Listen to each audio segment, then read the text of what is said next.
오늘 주신 말씀을 가지고 성경이 말하는 죽음의 의미라는 제목으로 함께 은혜를 나누고자 합니다. 우리가 뉴스를 보면 거의 빠지지 않고 나오는 뉴스가 있습니다. 그것은 바로 죽음에 대한 소식입니다. 사람들이 여러 가지 이유로 죽었다는 이 소식, 뉴스가 끊이지 않고 나오고 있습니다. 죽음은 사람에게 충격이고 고통이고 또 슬픔이고 아픔입니다. 그래서 사람들은 죽음에 대한 뉴스를 듣고도 사실 별다른 반응을 보이지 않습니다. 죽음은 지금은 남의 이야기지만 얼마 지나지 않아서 곧 나의 이야기가 됩니다. 성경은 말합니다. 모든 사람은 죽는다. 그런데 사람들은 이 죽음에 대해서 애써 외면하려고 하는 것입니다. 죽음을 잘 받아들이지 않으려고 합니다. 그 죽음에 대한 이야기를 하는 것조차도 우리는 싫어하는 경향이 있는 것이 사실입니다. 이 죽음은 우리에게 필수적으로 다가오는 것이지만 이 죽음에 대한 사람들의 반응은 크게 한 4가지 부류로 나눌 수 있을 것 같습니다. 한 부류의 사람은 죽음에 대해서 아예 회피합니다. 또 어떤 사람은 죽음을 아예 무시해버립니다. 그리고 어떤 사람은 죽음을 부인합니다. 그리고 어떤 사람은 죽음을 인정합니다. 우리가 제대로 된 인생을 살려면 죽음을 인정하고 받아들이는 삶을 살아야 합니다. 이것은 제 말이 아니라 하나님의 말씀이 성경이 우리에게 가르치는 것입니다. 죽음을 인정하고 받아들인다라는 말은 죽음의 정체에 대해서 알고 죽음에 대해서 정리가 되어 있음을 의미하는 것입니다. 그러기 위해서는 우리는 죽음을 회피하거나 무시하거나 또는 부인하는 것이 아니라 죽음을 정확한 길을 따라서 깊이 묵상하고 죽음에 충분히 주목하는 사람이 되어야 합니다. 누구나가 그렇지만 사람들은 편안한 삶을 원합니다. 마찬가지로 죽음도 편안한 죽음을 원하고 있습니다. 그리스도인들도 믿음 생활하는 중에 편안한 죽음을 맞이하는 것이 어쩔 수 없는 우리의 소망이기도 합니다. 마음과 뜻과 정성을 다해 믿음 생활을 한 사람들은 하나님께서 편안한 죽음을 맞이하게 하실 것이다 라는 소망을 가지게 되는 것입니다. 저는 가까이에서 그런 분을 보았습니다. 저희 외할아버지 죽음의 고비를 한번 넘기신 그분이 97년이라는 삶을 사시면서 이 죽음을 고비를 넘기고 난 이후에 모든 삶에서 첫 번째 되는 기도 제목이 그것이었습니다. 하나님, 나를 잠자는 듯이 데려가 주십시오. 그 기도를 근 50년 이상을 하셨습니다. 그리고 기도대로 하나님은 주무시는 가운데 데려가셨습니다. 하나님께서는 그 사람의 믿음대로 그리고 기도대로 하실 것을 믿습니다. 그러나 모두가 다 그렇지는 않습니다. 오늘 본문에 등장하는 다윗도 그러합니다. 오늘 본문을 보면 이제 다윗은 죽습니다. 그런데 다윗의 죽음과 죽음을 맞이하기 전의 상황은 우리의 고개를 갸우뚱하게 합니다.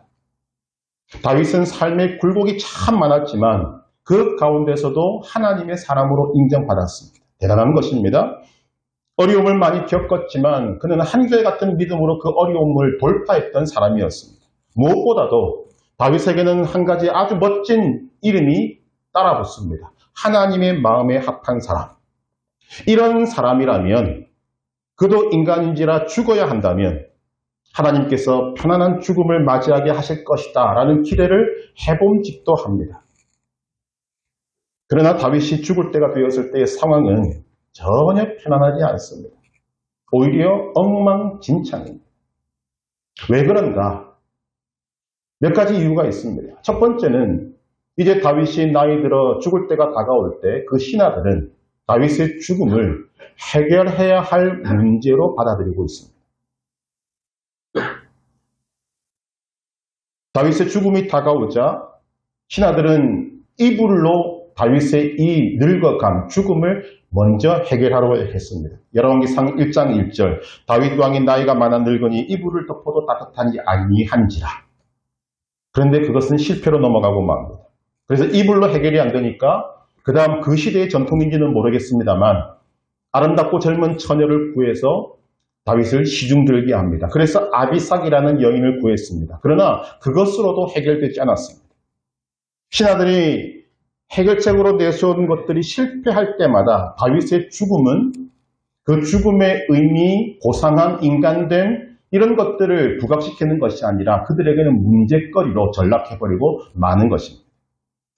다윗의 죽음은 이들이 해결해야 될 문제가 된 것입니다.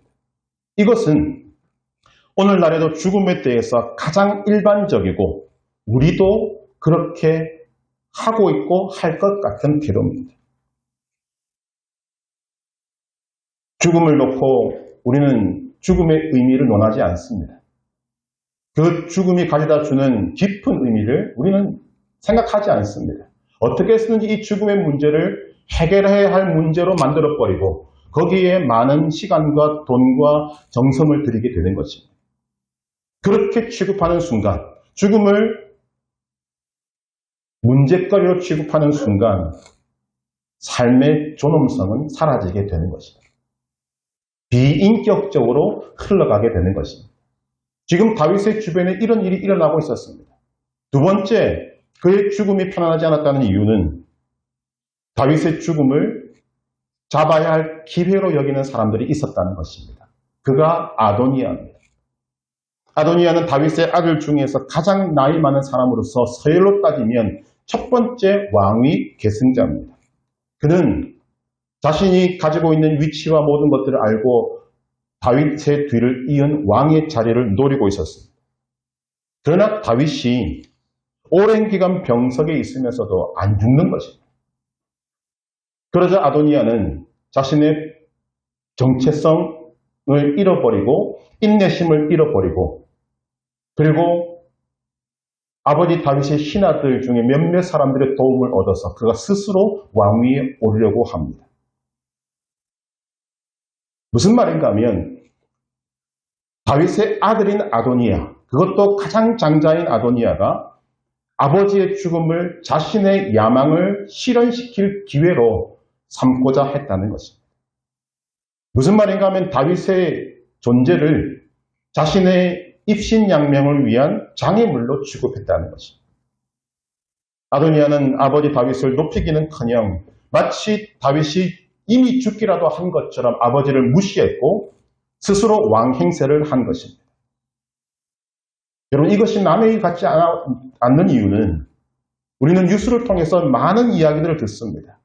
부모의 장례식장에서 유산 때문에 싸우는 자식들, 오래도록 병원에 있으니까 죽음을 앞에 두고 있는데 병원비가 많이 나오니까 형이 내라 동생이 내라 하면서 분란을 일으키는 자식들, 이런 소리들을 우리가 심심찮게 듣는 이유는 이 모든 것들이 다 뭐냐면 죽음이라는 것을 자신에게 유익한 기회로 삼고자 하는 인간의 욕심이 보이는 것입니다.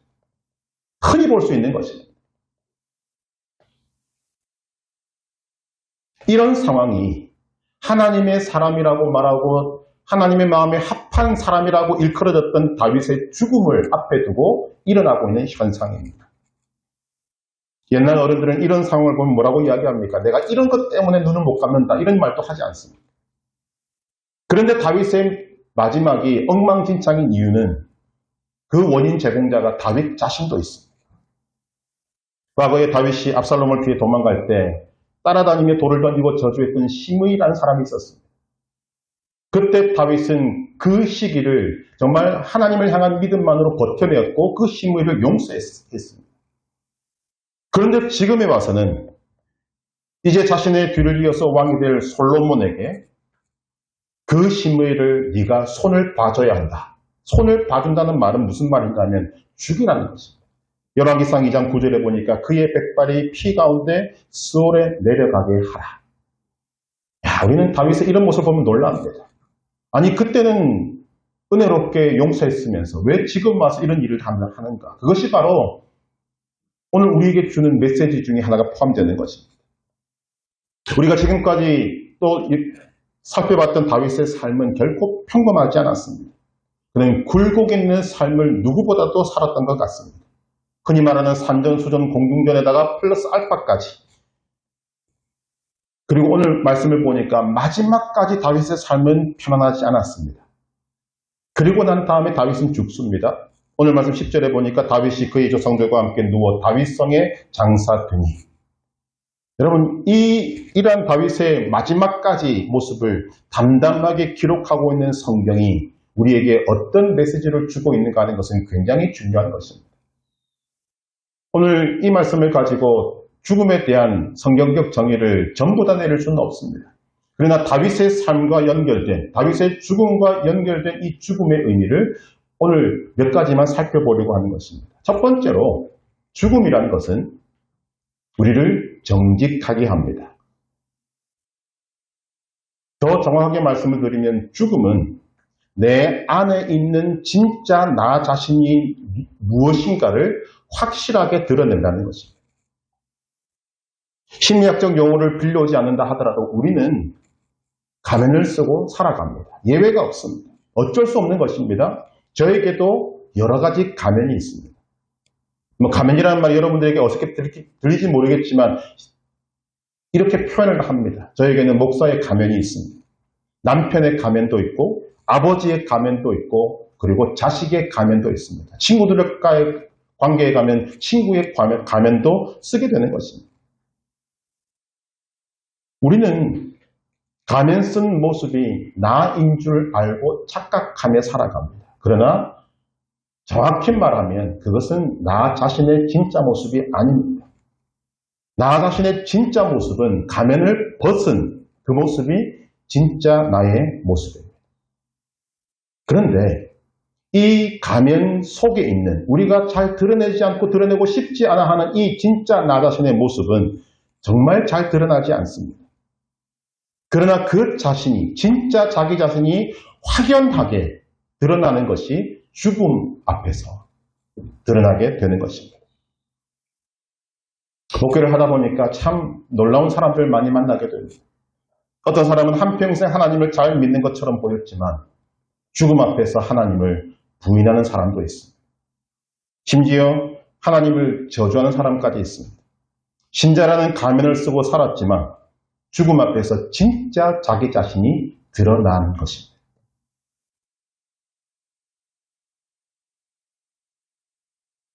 죽음은 그 속에 진짜 자기 자신이 무엇인가를 확연하게 드러내는데 그러면 오늘 본문에 나타난 다윗의 진짜 모습은 무엇입니까? 죽기 직전에 다윗의 진짜가 무엇인지를 보여주는 것은 두 가지로 나타납니다. 첫째는 사무엘하 22장입니다. 사무엘하 22장 1절은 이렇게 말합니다. 여호와께서 다윗을 모든 원수의 손과 사울의 손에서 구원하신 그날에 다윗이 이 노래의 말씀으로 여호와께 아뢰어. 그리고 2절부터 51절까지 나오는 내용은 시편 18편의 내용과 90% 동일합니다. 즉 다윗은 시편 18편을 이야기하고 있는 것입니다. 우리 이 내용은 익히 알고 있습니다. 사무엘하 22장 2절에 보면 이르되 여호와는 나의 반석이시요 나의 요새시요 나를 위하여 나를 건지시는 자시요 내가 피할 나의 반석의 하나님이시요 나의 방패시요 나의 구원의 뿌리시요 나의 높은 망대시요 나의 구원자시라. 하나님에 대해서 고백하고 있습니다. 시편 18편 1절은 말합니다. 나의 힘이신 여호와여 내가 주를 사랑하나이다. 그리고 사무엘하 22장의 내용과 거의 90% 동일한 내용을 노래하고 있습니다. 전체 내용을 요약하면 하나님입니다. 다윗 속의 진짜는 하나님으로 가득하다. 다윗 속의 진짜 다윗 자신은 하나님으로 충만하다는 것을 보여주고 있는 것입니다.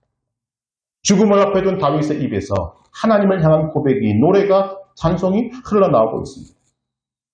둘째로 다윗의 모습을 볼 수 있는 것은 사무엘하 23장 1절에서 7절 말씀입니다. 말씀은 이렇게 시작합니다. 이는 다윗의 마지막 말이라. 그리고 그 뒤에 나오는 내용은 하나님에 대해서 그리고 하나님의 구원과 심판에 대해서 말합니다. 즉 하나님으로 가득하다. 하나님으로 충만한 것이 다윗이다라는 것을 우리에게 보여줍니다. 죽음을 앞에 놓고 그가 고백하는 것이 바로 하나님입니다. 그것이 다윗의 진짜 모습입니다. 이것은 다윗이 평생을 하나님을 믿고 신뢰하고 살았음을 보여주는 확실한 증거입니다. 그런데 이것은 하루아침에 할 수 있는 것이 아닙니다. 이것이 오늘 우리에게 주는 메시지입니다. 여러분은 모든 것이 정직하게 드러나는 죽음 앞에서, 진짜 나 자신이 드러나는 그 죽음 앞에서 여러분은 어떤 모습으로 나타나시겠습니까?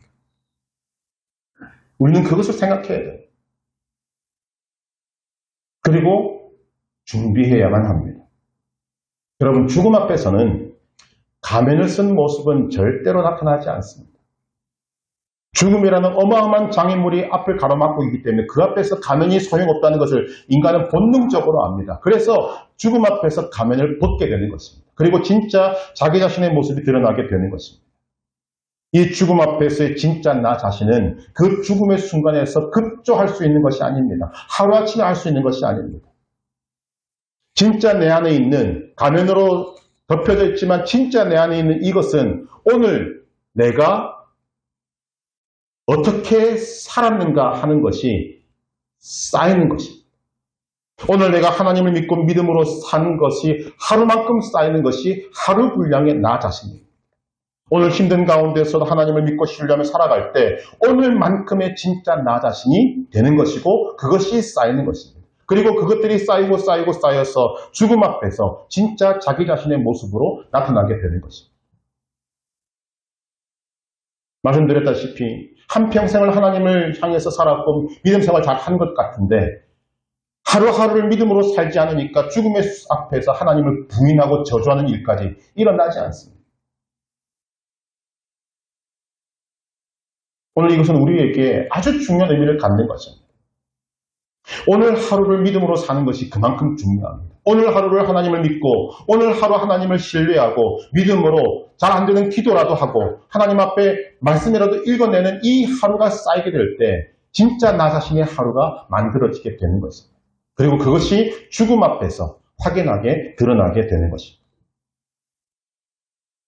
다윗의 진짜 자신이 무엇입니까? 하나님으로 충만해 있습니다.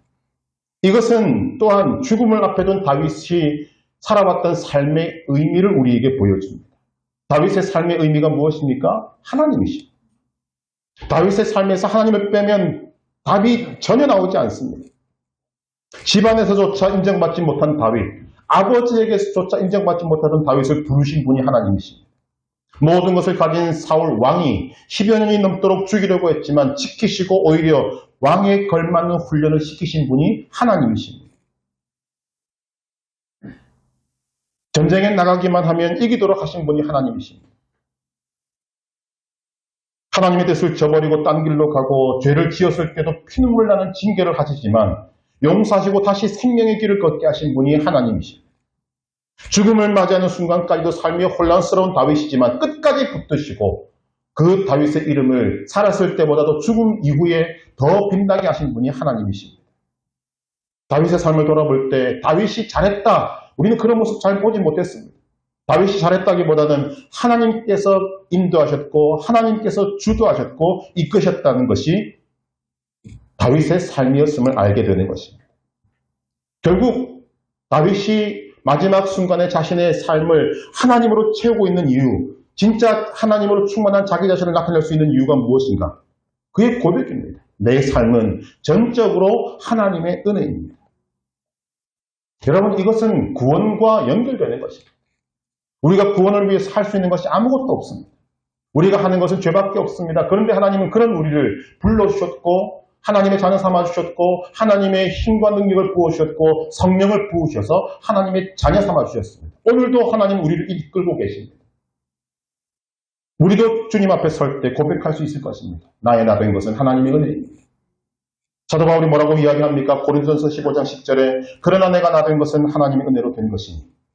여러분, 다윗과 바울만 그렇습니까? 아닙니다. 오늘 우리도 주님 앞에 설 때 이런 고백을 할 수밖에 없습니다. 내가 나 된 것은 하나님의 은혜입니다. 이게 삶의 의미입니다. 그것이 저와 여러분의 삶의 의미입니다. 내 인생이 하나님의 은혜로 이루어졌다는 사실을 아느냐, 알지 못하느냐가 우리의 인생을 영원한 생명과 죽음으로 나뉘게 하는 것입니다. 다윗은 죽음 앞에서 정직했습니다. 지금까지 그가 살아왔던 모든 삶 속에 하나님으로 충만한 자기 자신을 나타내었습니다. 저와 여러분들 하나님 앞에서 진짜 자기 자신이 하나님으로 충만한 여러분 자신이 되기를 주님의 이름으로 축복합니다. 죽음 앞에서 정직할 수밖에 없습니다. 이것이 죽음의 첫 번째 의미입니다. 두 번째, 성경이 말하는 죽음의 의미는 죽음은 인간을 인간답게 한다는 것입니다. 좀 어려운 말씀을 드리면 인간의 삶은 죽음으로써 완성됩니다. 역설적으로 들리지만 맞는 말입니다. 여러분, 죽음이라는 것은 인간에게 극복할 수 없는, 정복할 수 없는 한계입니다. 인간이라는 말 자체가 갖고 있는 의미가 무엇인가 하면 언젠가는 죽는다라는 뜻입니다. 죽음은 우리를 비참하게 만드는 것이 아닙니다. 죽음은 우리의 인간됨을 종결시킨다기보다는 이것이 바로 인생이구나 라는 것을 입증해 주는 것입니다. 여러분, 우리는 인간 최초의 유혹이 무엇인지를 알고 있습니다. 창세기 3장 5절에 보니까 인간을 향한 최초의 유혹은 하나님처럼 되라는 것이었습니다. 그러나 하나님께서는 이런 최초의 유혹이 들어오기 전에 미리 경고하셨습니다. 너희가 인간으로서 하나님처럼 되고자 할 때 너희는 반드시 죽는다. 그런데 인간은 하나님의 경고를 무시하고 하나님처럼 되고자 했고 그 결과 인간 모두는 죽게 되었습니다. 놀라운 것은 수많은 죽음의 역사를 보아왔으면서도 인간은 배우지 못하고 여전히 하나님처럼 되고자 하는 시도를 멈추지 않고 있다는 것입니다. 인간의 자리를 지키려고 하지 않고 인간의 존재를 뛰어넘으려고 합니다. 그런데 사람들이 착각하는 것이 있습니다. 인간이 인간의 자리를 이탈해서 하나님처럼 되고자 할 때 그는 하나님처럼 되는 것이 아니라 인간 이하의 삶이 되는 것입니다. 인간 이상의 존재가 되려고 하는 모든 시도는 죄의 공통적인 표지입니다. 반면에 죽음은 우리가 이런 비인간화되는 것을 막아주는 것입니다. 창세기 3장 22절에서 24절은 이렇게 말합니다. 여호와 하나님이 이르시되 보라 이 사람이 선악을 아는 일에 우리 중 하나같이 되었으니 그가 그의 손을 들어 생명나무 열매도 따먹고 영생할까 하노라 하시고 여호와 하나님이 에덴 동산에서 그를 내보내어 그의 근원이 된 땅을 갈게 하시니라. 이같이 하나님이 그 사람을 쫓아내시고 에덴 동산 동쪽에 그룹들과 두루 도는 불칼을 두어 생명나무의 길을 지키게 하시니라. 말씀을 이렇게만 보면 죄인이 된 인간을 향하여서 생명나무 열매를 따먹고 영생할까봐 하나님이 아주 째째하게 그들을 쫓아내시고 생명나무 가까이 오지도 못하게 만드신 것으로만 보입니다. 그러나 말씀의 본뜻은 그것이 아닙니다. 여러분, 이제 인간은 죄인이 되었습니다. 하나님처럼 되려가다가 죄인이 되었습니다. 하나님이 창조하신 인간의 모습을 저버렸다 그 말이에요. 그러면 이 죄인으로서 살아가야 될 인간에게 만약 죽음이 없다면 어떤 일이 벌어지는가? 죄인인 인간이 죽음이 없는 존재가 된다면 여러분 어떤 일이 벌어지겠습니까? 이 세상에 있는 것들이 전부라는 허상 속에 빠져서 살게 됩니다. 지금 하나님께서 생명나무 열매를 먹지 못하게 만들고 쫓아내버리고 막아버린 이유는 그런 어리석은 존재, 허상만 쫓는 존재가 되지 않게 하시는 하나님의 은혜라는 말씀이 되는 것입니다. 여러분, 지금 이 세상이 무엇입니까? 세상 사람들은 인정하지 않을지 모르겠지만 우리는 하나님을 믿는 사람으로서 성경이 말하고 있는 것들을 믿어야 합니다. 이 세상은 썩어질 것들이고 이 세상은 사라질 것들입니다. 마지막 심판 때에 하나님의 심판을 받을 대상입니다. 그런데 인간은 거기에 목숨을 걸고 있습니다. 솔로몬은 인간이 누릴 수 있는 거의 모든 것을 다 해보고 누려보고 난 뒤에 이런 결론을 내립니다. 헛되고 헛되며 헛되고 헛되니 모든 것이 헛되도다. 헛된 것이 세상인데 죄인된 인간은 이 세상에만 눈을 들이고 눈독을 들이고 여기에만 살려고 하는 것입니다. 사도 바울은 놀라운 세계를 경험하고 난 뒤에 뭐라고 이야기합니까? 이 세상의 모든 것들은 배설물과 같다.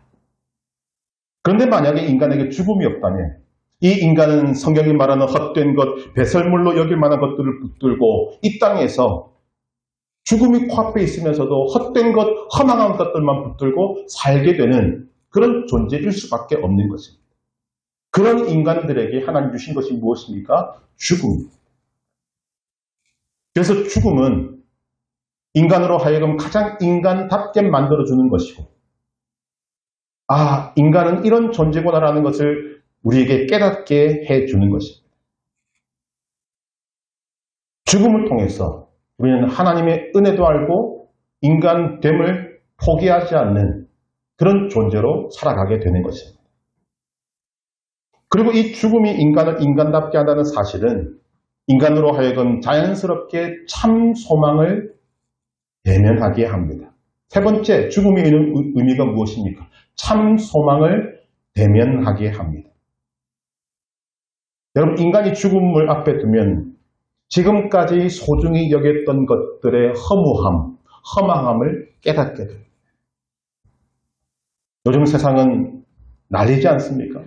돈이 최고입니다. 그러나 그렇게 생명처럼 여겼던 돈도 죽음이라는 존재 앞에서 소용없게 돼요.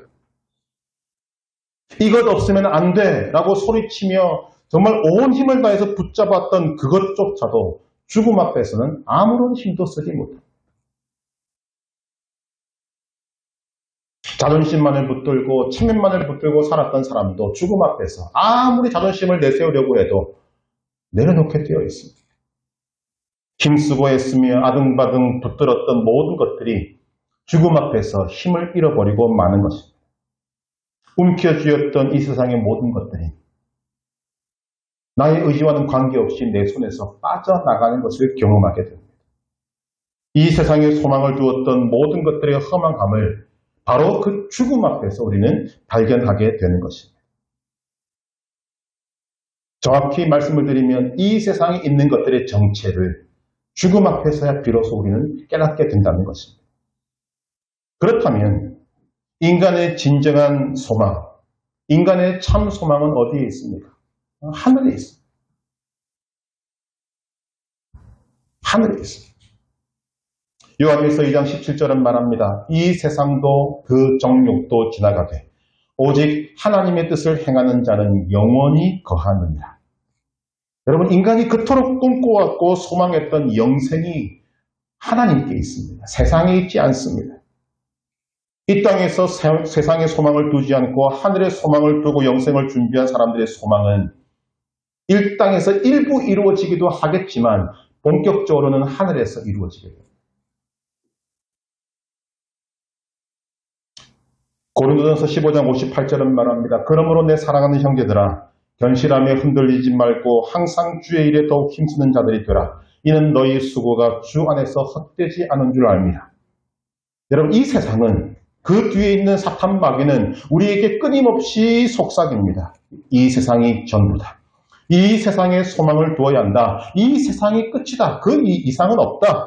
그 이상은 생각하지도 마라. 이 세상에서 잘 먹고 잘 살 생각만 해라. 여러분, 끊임없이 들어오고 있지 않습니까? 그런데 성경은 이런 유혹에 흔들리지 말라는 것입니다. 견실하며 흔들리지 마요. 우리는 이 땅에서 힘을 쏟고 땀을 쏟지만 헛된 결과로 돌아오는 것들을 많이 경험하게 됩니다. 내 손에 안 쥐어집니다. 또 내가 힘쓰고 애쓰고 땀 흘리며 수고한 것들 중에서 좋은 결과로 돌아온 것도 있지만 그마저도 죽음 앞에서는 아무런 힘도 쓰지 못하는 것입니다. 그러나 이 땅에서 하는 수고가 절대로 헛되지 않는 것들이 있다고 성경은 말합니다. 항상 주의 일에 힘쓰는 자들이 되라. 이는 너희 수고가 주 안에서 헛되지 않은 줄 알미라. 주의 일에 더욱 힘쓰는 자들이 되라. 여러분, 주의 일이 무엇입니까? 오늘도 많은 사람들이 묻습니다. 주의 일이 무엇입니까? 무엇을 해야 하나님을 기쁘시게 할 수 있습니까? 같은 말입니다. 여기에 대해서 예수님은 아주 간단하게 말씀을 주셨습니다. 요한복음 6장 27절. 하나님께서 보내신 일을 믿는 것이 하나님의 일입니다. 간단히 말하면 믿음 생활 잘 하라는 것입니다. 하나님을 붙잡는 것은 결코 헛되지 않은 것이다. 하나님을 믿는 믿음은 절대로 헛되지 않은 것이다. 하나님을 향한 믿음은, 이 소망은 절대로 사라지지도 않고 쓰러지지도 않고 무너지지도 않고 하나님이 다 인정해 주시는 헛되지 않은 것이다 라고 말씀합니다. 우리의 참 소망은 하늘에 있습니다. 우리의 참 소망은 하나님께 있습니다. 영원한 하늘이 우리의 소망입니다. 영원한 참 소망인 하늘이 저와 여러분을 기다리고 있습니다.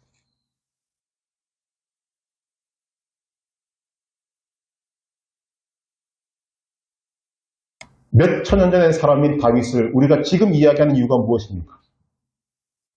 하나님께서 다윗을 우리에게 영원한 소망의 사람으로 나타내셨기 때문에 그의 믿음을, 그 하나님을 향한 그 믿음을 하나님께서 인정해 주셨다는 증거가 되는 것입니다.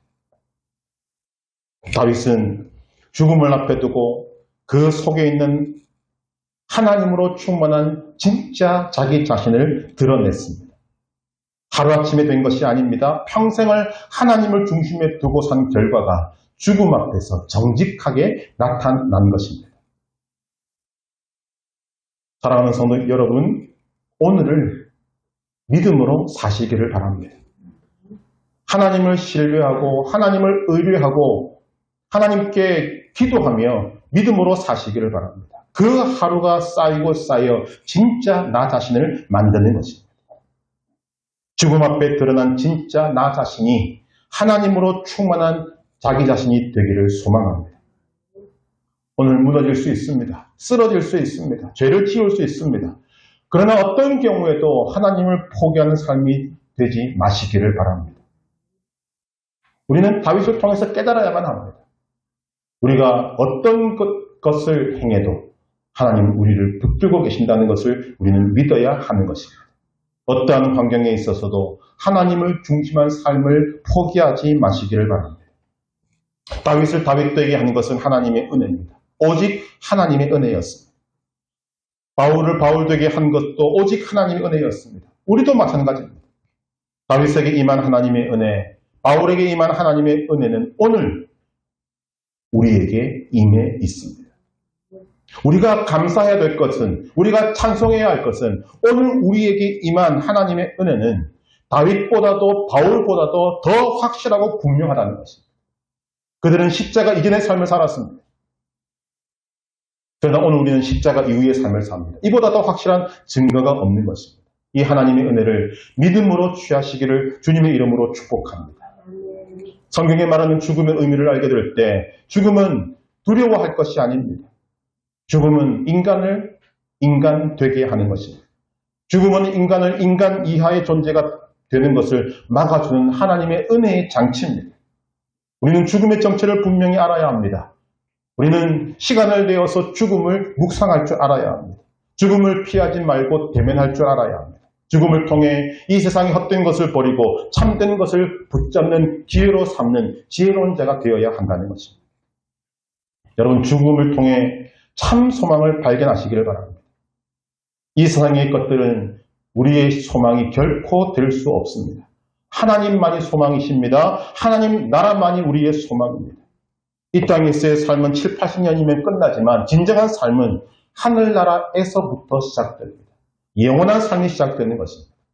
이 사실을 깨달은 사도 바울은 고린도전서 15장 55절 이하에서 이렇게 선포합니다. 사망아, 너의 승리가 어디 있느냐? 사망아, 네가 쏘는 것이 어디 있느냐? 사망이 쏘는 것은 죄요, 죄의 권능은 율법이라.